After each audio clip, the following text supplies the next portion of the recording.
Start saving for your golden years with a Sagicor Lifestyle Approved Retirement Scheme. The time by Sagicor Life is 7 o'clock.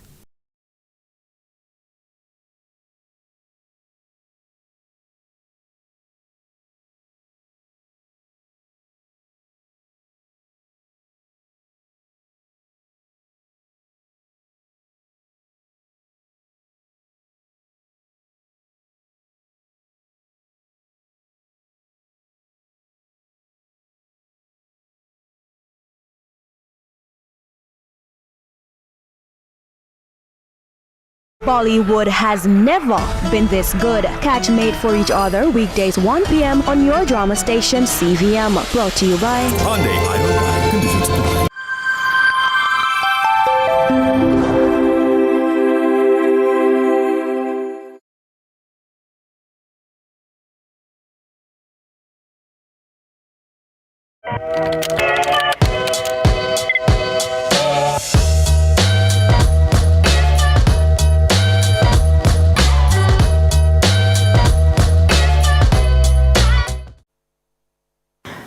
Coming up in the news at 7, 22 people, including 2 persons of interest, detained during Spanish Town protests. Alleged Don's death triggers fiery protests and conflicts in St. Catherine. Lawyers urge DPP to consider succession plan amid tenure ruling. And in sports, Armand Duplantis breaks pole vault world record for the 8th time.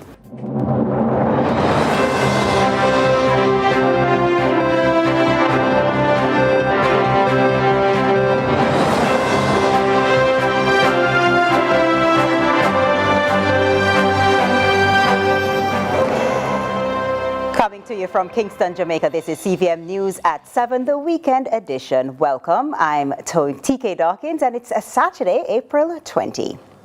Tensions are high in St. Catherine after the fatal shooting of the alleged Don for top banks in Spanish Town last evening.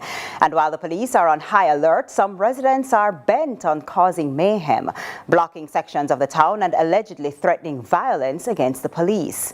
At news time, normalcy had returned and 22 people taken into custody. CVM's Nika Lewis tracks this developing story. Spanish Town, void of its usual cacophony of bustling streets and commercial life Saturday morning, virtually a ghost town for hours.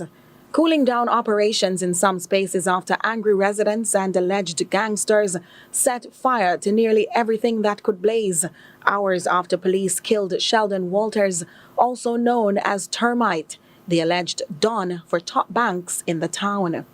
The deceased, who recently tied the knot on the North Coast, is no stranger to the police. It's partly why some of those rebelling are furious about his death Friday evening. Wicked. I'm stopping now. We need justice to them. It's the women and children who were out in their numbers when our news team visited the troubled space. Last night after 8, I see him drive out right at church. By the time I drive out, you see one plane car drive down, I see jump out jeep drive down. In turn and give them way and him jump out and car and surrender. And when we reach up towards him, he said, no turn back about the excitement. So we are turn back, the police say, who that run? And I just start fire, be shot, non-stop. Shot non-stop. Say, look a girl, be a stone there feeling. When he come out, then jam in our waist, so. The police might say, oh, so what you do over here, so? And they might say, my family may come to and go now, daddy. Same time, the police then lock off them like up to the dark. Lock off them, when they lock off them light, they kick off the foot off the ground. When they kick off the foot off the ground, we start hear be a shot. All our five pick them off with them about shot. All we have to pick me and woman them they still about to shot them. And then Jai come up here so. Jai, see blood there? Jai come up here so. See blood there. Right there, we keep on this. Leaked internal communique suggests the police are on high alert, urging officers off duty to maintain a low profile and those on duty to exercise extreme vigilance. Social media was also buzzing, and one source claims gangsters were even searching private vehicles for police or even police lookalikes. Meantime, it's a fiery baptism for the newly minted head of the St. Catherine North Police Division, Superintendent Hopton Nicholson, who assures things are under control. As at 11 a.m. today, Saturday, April 20th, 2024, the police managed to clear all roadblocks that were mounted along major thoroughfares in the Spanish Town area. The police were ably assisted by members from the Jamaica Defense Force, the Jamaica Fire Brigade, as well as operatives from the National Solid Waste Management Authority. Members of the security forces will continue to maintain high visibility presence in and around the Spanish Town area. 2 people of interest have so far been detained, among several others, following the protests. During a number of public order activities, 22 persons were detained and transported to the Spanish Town police station. One of those persons who were detained is a person of interest in a murder committed over 2 years ago, and another person is a person of interest in a recent shooting. Nika Lewis, CVM News. Meanwhile, a man has been shot dead by police in a confrontation in Central Village early Saturday. The deceased has been identified as 37-year-old Joseph Paul Campbell. Campbell was allegedly engaged in a shootout with members of a Special Operations SWAT team. The incident occurred at approximately 12:15 a.m. at 13 Browns Lane, where the police, acting on intelligence, encountered 3 men behaving suspiciously. Upon approaching, the individuals fled, with Campbell entering a nearby dwelling. A chase ensued, during which Campbell reportedly opened fire, prompting the police to respond. Campbell was reportedly found with a CPX-2 Gen 3 9mm pistol after he attempted to escape through a window and collapsed. He was transported to the Spanish Town Hospital, where he was pronounced dead. Preliminary reports indicate that Campbell was a member of a gang involved in a violent feud with a rival faction, leading to multiple violent incidents in recent months. And in another clash with law enforcement in Greendale, St. Catherine, Charles MacDonald, also known as Choops, was fatally wounded. MacDonald, who was only recently acquitted of a murder charge in the Spanish Town Parish Court, was recognized as a significant figure in local gang activities. He reportedly held a leadership position within the Tesha Miller faction of the notorious Klansman gang. The police have confirmed the recovery of his firearm following the altercation. The incident adds another chapter to the ongoing narrative of gang-related violence in the region, as the authorities continue their efforts to dismantle organized criminal networks. The circumstances surrounding the confrontation and MacDonald's death are currently under investigation. And just in, a 24-hour curfew has been imposed in sections of St. Catherine to include Top Banks, Oxford Road, Spanish Town. The curfew began at 6 p.m. on Saturday, April 20, and will remain in effect until 6 p.m. on Sunday, April 21. The boundaries of the curfew are from north along Spanish Town Bypass, traveling along Oxford Road to the intersection of Burke Road and Oxford Road. From east, from the intersection of Burke Road and Oxford Road to the intersection of Burke Road and March Penn. From south, from the intersection of Burke Road and March Penn Road to the intersection of March Penn Road and Spanish Town Bypass. And from west along the intersection of March Penn Road and the Spanish Town Bypass, traveling to the intersection of the Spanish Town Bypass and Oxford Road. During the hours of the curfew, all persons within its boundaries are required to remain within their premises for 24 hours, unless otherwise authorized by the ground commander. And in other news, Friday's landmark ruling, which effectively struck down incumbent Director of Public Prosecutions Paula Llewellyn's second extension tenure, is being dissected by many, and the unanimous conclusion is that the Andrew Holness-led government gravely erred. Some are, however, still unclear as to exactly how this all transpired. Natalia Clark has a breakdown.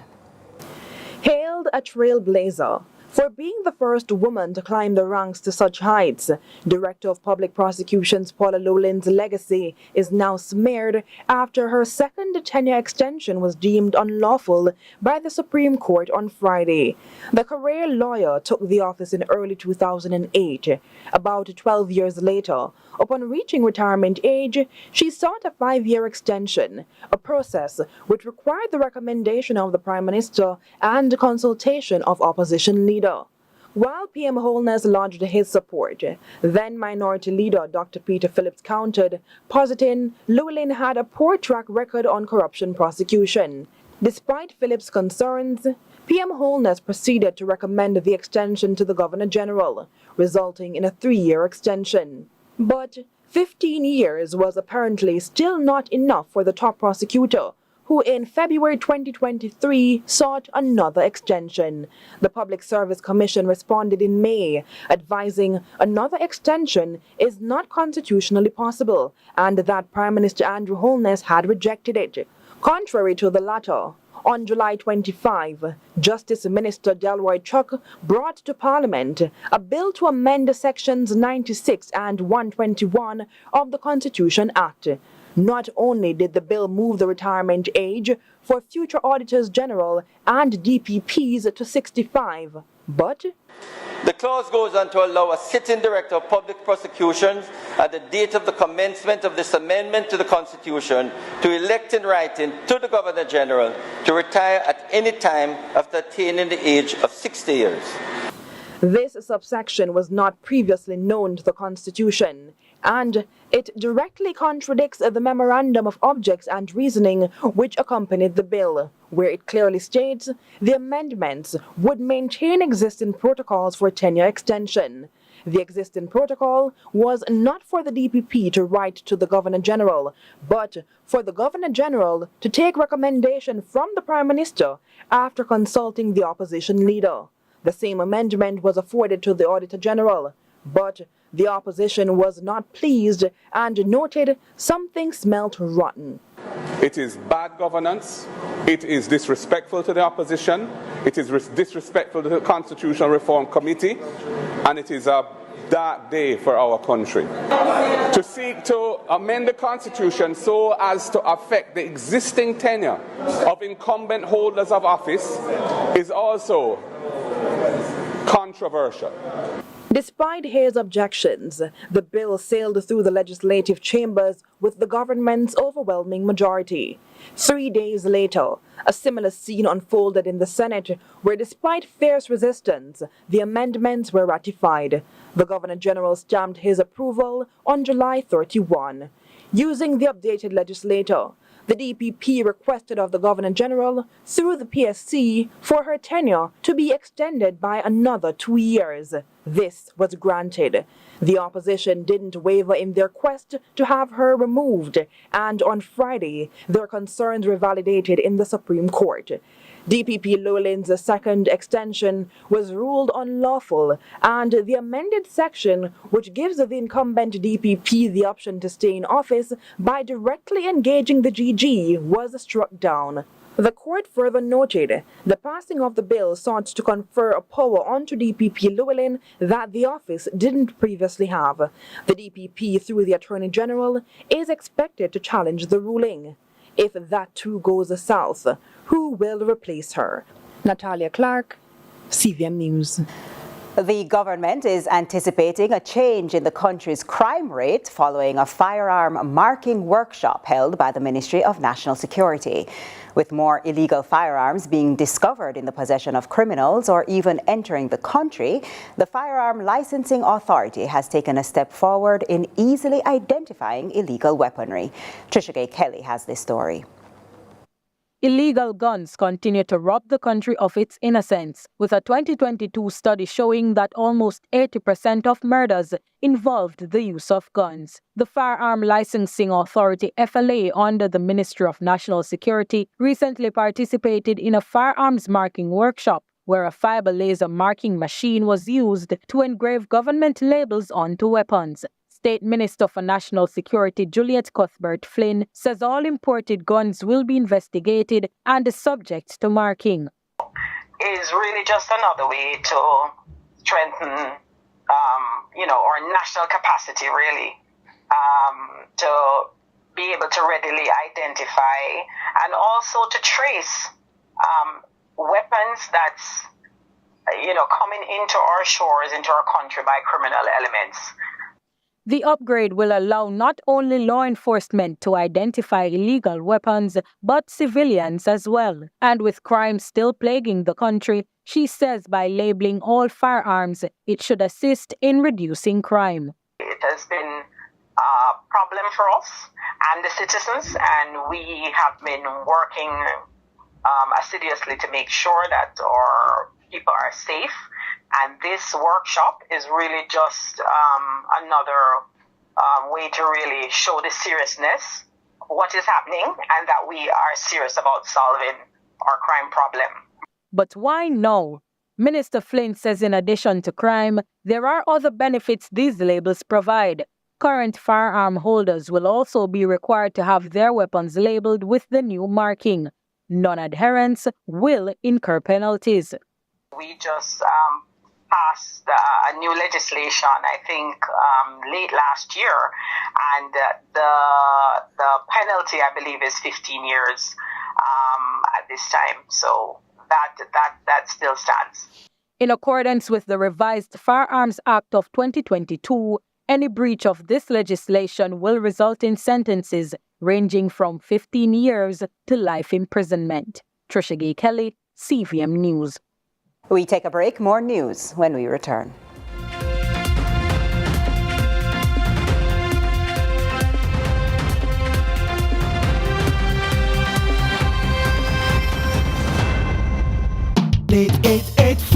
Gaspo. That's the only number you need to know. 8884 Gaspo. Safety first, that's for sure.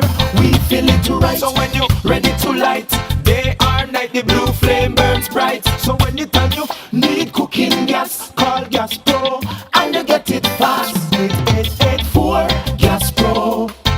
Get attached to the one you know. Gas Pro, gas professionals. This is your smartphone.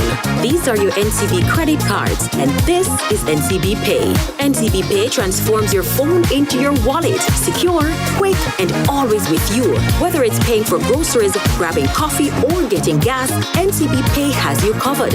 Using advanced technology, NCB Pay ensures that your transactions are protected with top-notch security. Skip the lines. With just a tap, you're on your way. Don't just pay, NCB Pay. Download the app today. You deserve more than just a car. Embrace a new standard of luxury with a 2025 GWM Haval at 2024 prices. Elevate your driving experience with our sleek designs and intelligent safety, crafted for you to go with more. 2 free payments, 1 year free insurance, free petrol, 3-year service, 6 years warranty, and you guessed it, more. Offer valid at Stewart's Automotive Group, South Camp Road, Kingston, and Iron Shore, Mo Bay. Hurry, follow GWM Jamaica's conditions apply.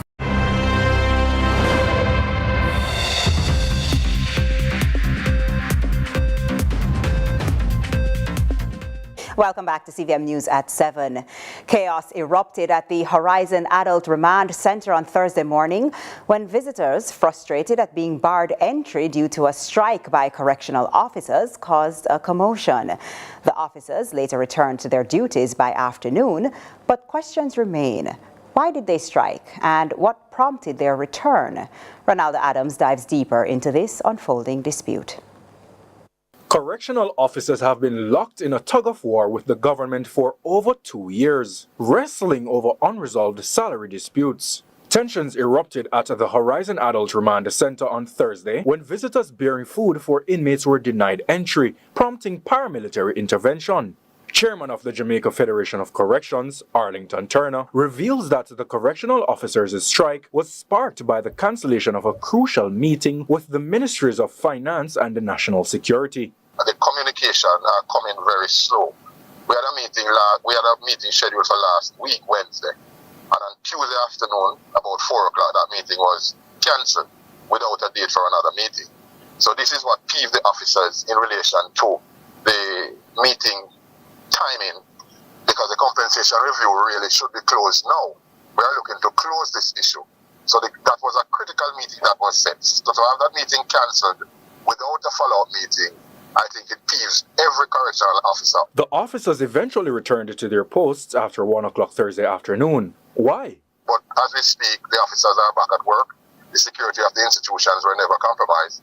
The officers are back at work based on a meeting that should be held next week, the 25th of April. An anonymous correctional officer told our news team they deserve pay comparable to police officers due to their equally critical, if not more strenuous, duties. Correctional officers are doing the work, but we're just not seeing, we're not being recognized. You understand? The government give the other members of the security forces a fairly decent wage, and our union, it seems as if they're going for dates with the Minister of Finance because they've been getting dates. You understand? Come back this year, come back next year, come next month, and it's frustrating because we've been waiting on the retroactive from ever since. The correctional officers echo a clear message: pay us what we deserve.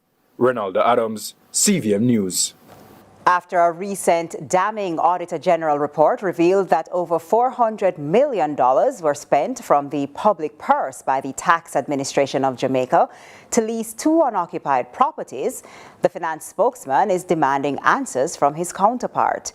Julian Robinson made this call during a press conference on Friday.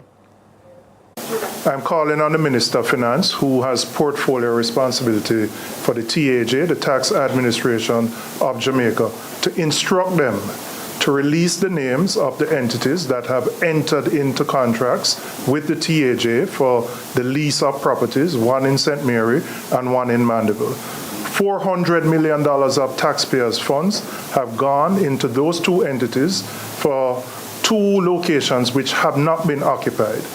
The TAJ has unlawfully, improperly used a section of the Data Protection Act to prevent the public from finding out what those 2 entities are.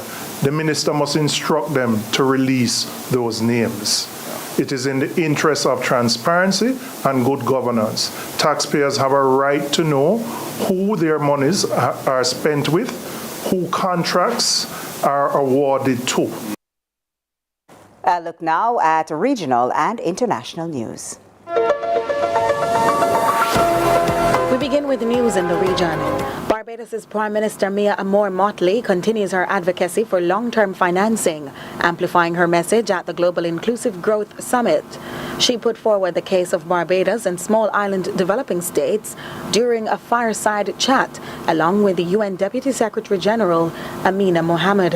Here's the CBC. Can you find me $200 million now to do the expansion of my hospital that is not 15-year money?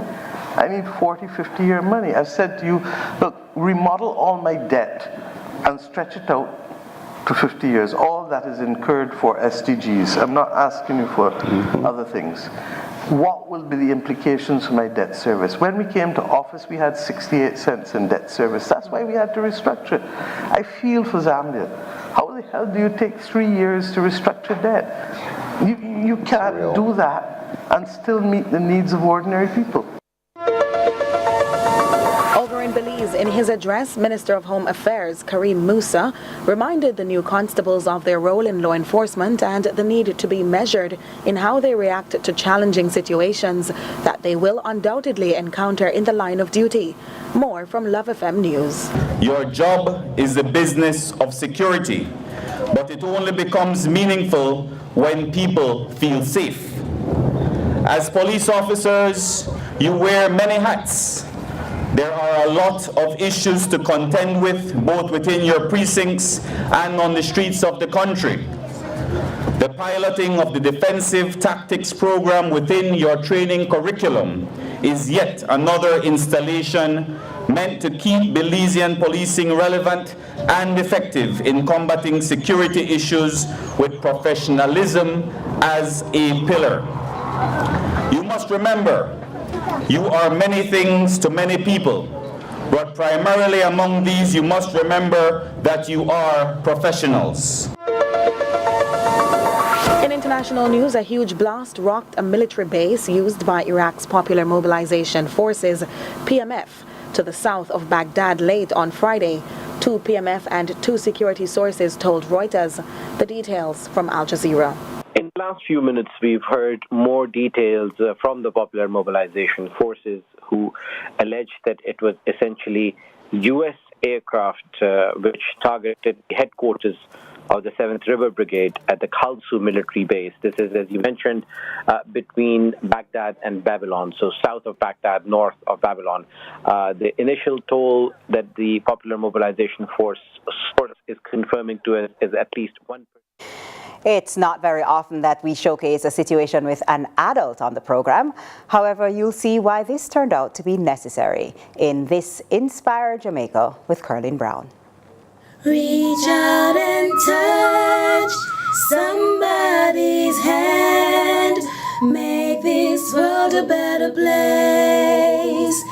When we first introduced 16-year-old Kiara Ingram a few weeks ago, many responded with curiosity about the possible cause for the neck mass.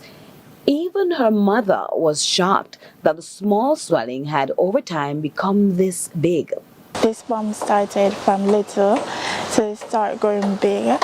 Well, it was quite coincidental that our videographer spotted a gentleman walking along the streets in Kingston a few days ago with something that looked familiar. He was quite willing to talk to us when we approached him. What is your name? Jeremiah Morrison. What's wrong? Is that damage, you know? Was it smaller? Did it grow? What happened? It grew. When you first saw it, what you thought it was and so? Yeah, it just come like a little bump and come. But not see it growing out more right there. Now, despite the age gap and the difference in sex, the growth pattern was similar.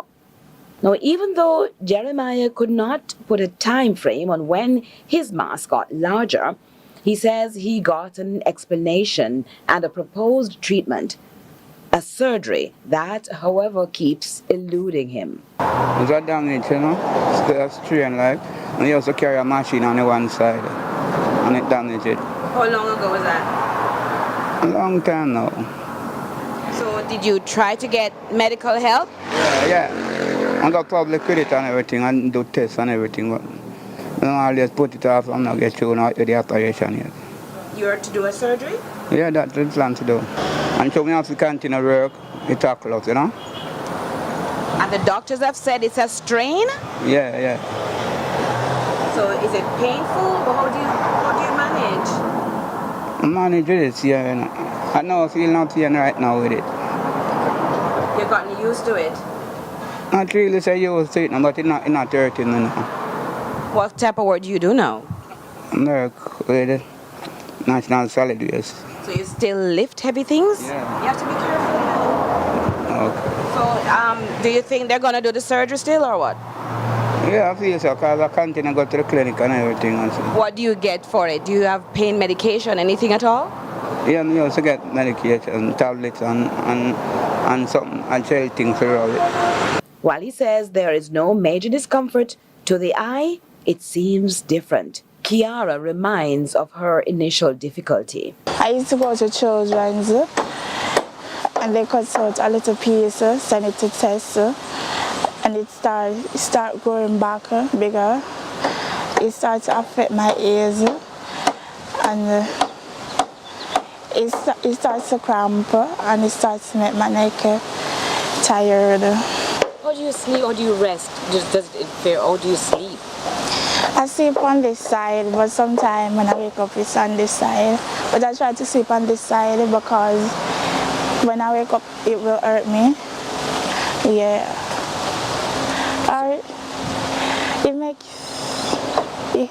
It hurts me, yeah. Kiara continues to struggle with how best to rest her neck to get a good night's sleep. She has pain on and off, and for that her mother has castor oil on standby just in case she needs soothing at nights. The appeal still stands to help Kiara Ingram, but be sure to pay keen attention to the account information as scammers are lurking. Its account holder, Kathleen Francis, NCB Linstead branch, account number 6 844-884-257. I'm Curlin Brown. Let's continue to inspire Jamaica. Reach out and touch somebody's hand.